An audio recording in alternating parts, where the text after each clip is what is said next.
In June 2020, as part of a project called 2 Weeks Toward Change, Mayor Paul Brodeur ordered all Melrose departments, boards, and commissions to examine their procedures and policies with the goal of improving those that don't promote racial equity. 3 years later, there has been no follow-up on this project with the community, and no sense that meaningful change came about as a result. Would you commit to ongoing assessment and reporting of the impact of city policies and procedures on racial equity?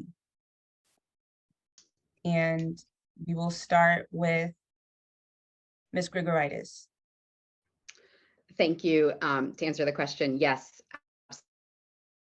absolutely. I believe that we need to be looking at everything we do at City Hall through an equity lens. And we need to make sure that staff know the expectations that are on them around follow-up, and also have leadership that are providing them with the tools and the capacity to do this work. It takes time to assess, reflect, and communicate, and we need to make sure that we give staff the time to actually do that. I want to be mindful of time, but as I've said before, I think we need to combine good intentions with accountability and follow through, which is something that I've demonstrated in my tenure at the state and also in my tenure on the city council. Thank you. Ms. Hammer? Yes. So as I mentioned earlier, I do feel very strongly about having an equity agenda that we can continue on. I appreciate the steps that have been made with our DEI task force and the assessment and reports that they've issued, and also the 2 weeks towards change and the reports that they've issued. It's time to do the work.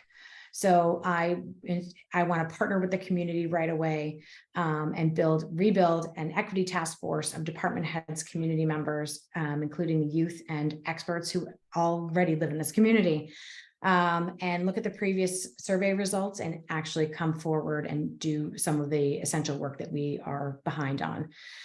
It would be driven by data. We will be working with partners in this field, and very importantly, have ongoing communications. I want these meetings to be open to the public, so the public can not only appreciate the work that's being done, but also can participate and learn as we're going.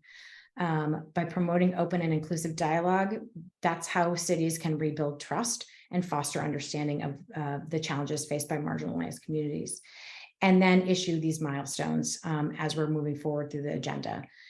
It's critical that we actually start to show the work that we're doing, because we've taken some really good steps forward. We've said the words, we've talked about this quite a bit.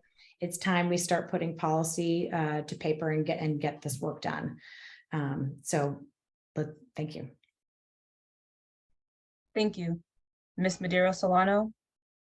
Thank you. Well, my answer is also yes. And, I am under the understanding that I know an RFP was issued that was due in February of 2023 to evaluate the city government on these parameters and to do DEI training. It's definitely something that I will follow up on. And as this process moves forward, I'm definitely dedicated to reviewing these results with staff to implement the recommended changes. But I think this is part of a greater problem. We've had a lot of times in city government where we take on something, we make a report, we have a group of people that come together, we sometimes really have a very open and inclusive process, and then we create a report and don't do anything with it. And it creates a lot of frustration. Now, clearly, the city may be doing something here, but clearly the people who put together and asked this question don't think the city's doing anything. So there's certainly a problem here that needs to be addressed. And it's part of a greater problem. And we need to make people feel welcomed and included, and that they have a sense of belonging in our community. And this is all people. And it's really something that I'm committed to doing as the next mayor, to creating an environment that's open, that involves stakeholders in the decision-making processes that affect them, and that keeps them involved in the process. Certainly, we need to make sure that we're working regularly with our DEI task force, and that we're being very involved, and we have to be a lot more outreaching. Obviously, I don't think we have been, Otherwise, I don't think we would have gotten this question.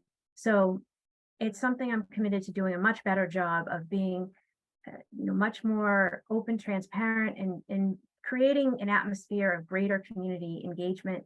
And really, I think we have to go out and go to areas that we're not normally in necessarily as some of our as leaders that we've been, and make sure that we are bringing people in and talking and asking who else can I meet to bring into this process.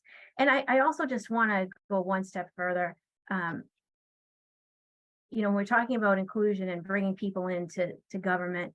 It's really important that we don't just think the only place for people of color is on a DEI task force. We need to see people of color in all of our boards and commissions, in all our positions in city government. And that's something that, again, that I'm committed to working towards it as the next mayor. Thank you.